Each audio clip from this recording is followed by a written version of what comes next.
India is on the rise, no question about it. मैं admit करूंगा, I am sitting in Washington DC, India has travelled very well, और इसका मैं credit सिर्फ मोदी साहब को दूंगा।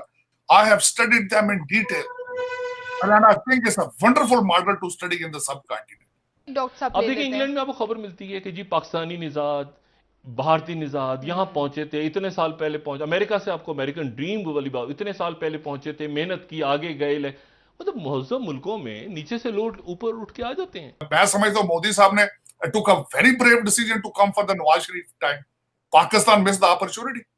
अब अमरीकी जो रेटिंग एजेंसी फिच ने एडजस्टमेंट, फाइनेंसिंग, सियासी खतरात समेत जो ज़र मुबादला है उसके ज़खायर में कमी की वजह से पाकिस्तान के आउटलुक को मुस्तहकम से मनफी कर दिया। अगर मोदी साहब का कोई ऐसा इमेज होता बहुत ही एंटी इस्लाम, तो why is he receiving such warm welcomes in the Arab world? That's a question the Pakistanis need to ask of themselves। Dollar मईशत को तिगनी का नाच नचाने लगा। पाकिस्तान इस वक्त going through a huge financial crisis। यानी मुल्क तबाही के दहाने पर पहुंच रहा है, अनकरीब दिवालिया होने के नजदीक है। IMF भाग जाएगी, सारे भाग जाएंगे और वो कहेंगे जी डिफॉल्ट हो गया, और इंडिया खुश होगा, वहां ढोल बजेंगे कि पाकिस्तान ने अपने पांव पे कोई इसमें मुबालगा रही नहीं। लेकिन अगर Bharat has to grow to become a regional power, to become a mini super power in the area, उनके हक में है कि पीसफुल पाकिस्तान हो। मैंने जिस तरह आपको अर्ज की है कि आप तरक्की तभी कर सकते हैं कि आपके आस पड़ोस में शांति हो। अगर एक जगह पे आग जल रही हो तो आपके लिए फायदेमंद नहीं होता। आप वो इस वक्त Pakistan is going through the crisis which is not good for India at the same time. और उसमें अफसोस के साथ मैं कहूंगा, मैंने तो अर्ज की कि इमरान खान साहब का नैरेटिव बिल्कुल गलत है कि 370 भारत ने 370 को बिल्कुल रिवर्स नहीं करना। वो उनकी एक लाइफ लाइन है, इसको बिल्कुल भूल जाना चाहिए, इससे आगे बढ़ के सोचना चाहिए और इस पर डायलॉग करना चाहिए। ये बिल्कुल सोचना बैठ के जी मोदी साहब है तो हम इनसे बात ही नहीं करेंगे, वाई? मैं समझता हूं रॉन्ग। मैं मैडम से बिल्कुल एग्री करूंगा कि मैं समझता हूं मोदी साहब ने took a very brave decision to come for the Nawaz Sharif time. Pakistan miss the opportunity. और उसमें मैं इस पे डायलॉग, इस पे बहस कर सकता हूँ क्या वजह थी उसके पीछे, क्यों उससे पाकिस्तान आगे क्यों नहीं बढ़ा? क्योंकि हाइब्रिड सिस्टम है। हाइब्रिड सिस्टम था, डिसीजन किसी ने और ने लेने होते हैं, फॉरेन पॉलिसी किसी और के हाथ में होती है। यही तो एक इशू है। मैंने कल ही परसों एक प्रोग्राम में किसी में कहा, मैंने पाकिस्तान का सबसे बड़ा इशू है अदारे अपने कंट्रोल में नहीं है, अपना जॉब डिस्क्रिप्शन छोड़ के दूसरी चीजों को पोक करते हैं।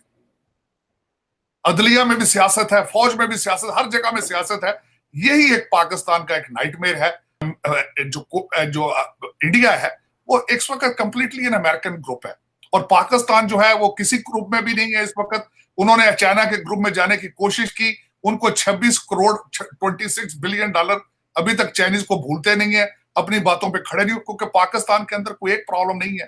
करप्शन है, नेशनलिज्म है, पॉलिटिकल इंस्टेबिलिटी है, पॉलिटिकल ट्रेनिंग है, और कई चीजें हैं इसके अंदर। इस पे तो लेकिन ये कि ये सारी चीजें इंपैक्ट करती हैं इंडिया पाकिस्तान रिलेशनशिप में। लेकिन मेरे ख्याल में अभी थोड़े अरसे में ठीक हो जाएंगी चीजें। Pakistan is going through the crisis, और ट्रेड इज अ बिगिनिंग, और trade is very important in दोनों मुल्कों के दरमियान। और मेरे ख्याल में जिस तरह मैं, ये बड़ी खुशआइंद बात थी कि एक आर्मी चीफ ने ये कहा है, जो हुज अ रियल प्लेयर होता है हमारे पाकिस्तान में, उसने कहा था कि हमारे लिए जरूरी है कि हम फ्यूचर की तरफ ग्रो करें। उन्होंने इकॉनमी की भी बात की थी, मैंने बड़ी डिटेल के साथ उनकी स्पीच सुनी थी। मेरे ख्याल में वो एक बड़ी खुशआइंद बात है। अगर आने वाले आर्मी चीफ या आने वाले एस्टेब्लिशमेंट के लोग भी इस चीज का ख्याल रखते हैं, लेकिन अगर उसको फिर दोबारा कश्मीर के ऊपर कारोबार करने की कोशिश की गई, इसको एक पॉलिटिकल स्टंट बनाने की कोशिश की गई, तो ultimately both parties have their stakes on Kashmir. तो ये कश्मीर का मसला जो है सबसे बड़ी रुकावट है इस पीसफुल अचीवमेंट में। लेकिन फ्यूचर में पाकिस्तान की जरूरत है, मैं समझता हूं, to have a relationship with positive relationship with India. Modi साहब का ट्रैक रिकॉर्ड रहा है कि उन्होंने इतने अनपॉपुलर डिसीजंस लिए हैं, मतलब वो लोगों को लाइनों में लगा के रखा है उन्होंने जब से वो आए। कभी वो डिमोनेटाइजेशन कर देते हैं, तो कभी वो ओवरनाइट कह देते हैं कि कल से ये नहीं चलेगा, कल से वो नहीं चलेगा, and he takes the nation by shock. But लोगों के करोड़ों रुपए का नुकसान होता है, when then people are like no this man is doing something for us. ठीक है, हम अभी टाइम बीइंग के लिए नुकसान झेल लेंगे, but this is good for our country. इतने सारे सेस उन्होंने लगाए हैं।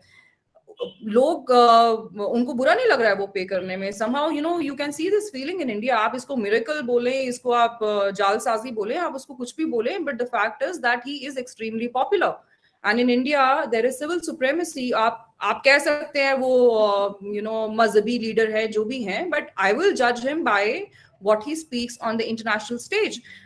He's been critical of Islamic fundamentalism, but he has never ever attacked Islam as a religion. आप हिंदुत्वा बोले, हिंदुइज्म बोले, Hindutva is what? It is another word for Hinduism which has its roots in Sanskrit. It is not the way it is projected. तो अगर इमरान खान साहब जो है वो बार बार जो इंडिया की जो मेजॉरिटी है उसकी रिलीजन को अटैक करेंगे तो लोगों का मौकफ उनके लिए पॉजिटिव तो नहीं हो सकता ना.